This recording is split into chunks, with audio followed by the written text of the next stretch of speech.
Hey there, Rand fans. I'm Robin. This is Bria. It's Friday, May 2nd, and you're watching the Greenwash of the Week. This week's greenwash is so ridiculous that we almost feel sorry for them.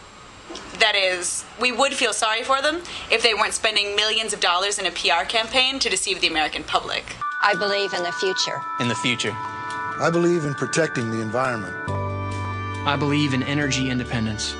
I believe that meeting a challenge brings out the best in us. So what is it this ad wants you to believe in? America? Moms? Apple pie? Nope. It's coal. You know what I believe? That this coal industry ad is a crock. First off, there's no such thing as clean coal. It never existed and it never will. Power generated by coal emits more greenhouse gases than any other form of power generation. Period. And coal extraction is a dirty and brutal process that both destroys the environment and communities. Just take a look at this picture of Marsh Fork, West Virginia, the site of a mountaintop removal coal mining operation. Here's Marsh Fork Elementary. And here's 2.8 billion gallons of toxic coal sludge. Does that sound clean to you? But there's more. The cutting edge in coal greenwashing is yet another technology that doesn't exist. Carbon capture and storage, or CCS. The idea is that carbon dioxide emissions from coal plants could be captured, liquefied, and stored somewhere, forever, so they wouldn't escape into the atmosphere and cause global warming. Basically, they want to take all of the pollution from coal plants, turn it into a liquid, and shove it underground forever. This has never been proven to work on a large scale. In fact, the Department of Energy just canceled its $1.8 billion CCS research program. CCS is at least a decade away from being viable, and it simply may never work at all. We don't have that kind of time. The chairman of the Intergovernmental Panel on Climate Change said last year that if no action is taken before 2012, it'll be too late. We only have 2 to 3 years to take action. This is our defining moment.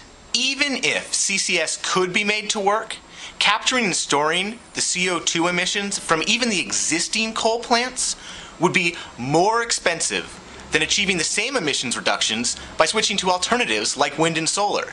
And if the CO2 deposits ever escaped, ever, for any reason, in the entire rest of the history of the world, it would be the worst environmental catastrophe we have ever seen. So the coal industry's bright techno-utopian future for us is one in which we are constantly pumping billions and billions of gallons of toxic sludge into the earth wherever it will fit, forever and ever.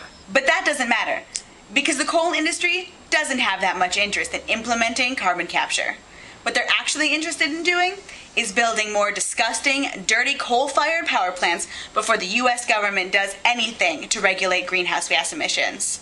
As it stands, right now there are 150 new coal-fired power plants on the drawing board.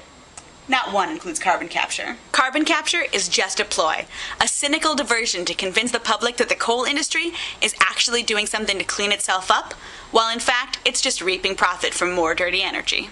The coal industry is asking you to believe in a technology that we all know won't be ready in time to turn around greenhouse gas emissions. Why not invest in a technology that we all know works already, like wind or solar power? Oh, that's right. Because it doesn't help line their pockets. And that's your greenwash with? And that's your greenwash of the week. Sorry, you can actually just do it. That's your greenwash of the week. Is there a company that you want to see on the greenwash of the week? Then email Robin and me at greenwash@rand.org.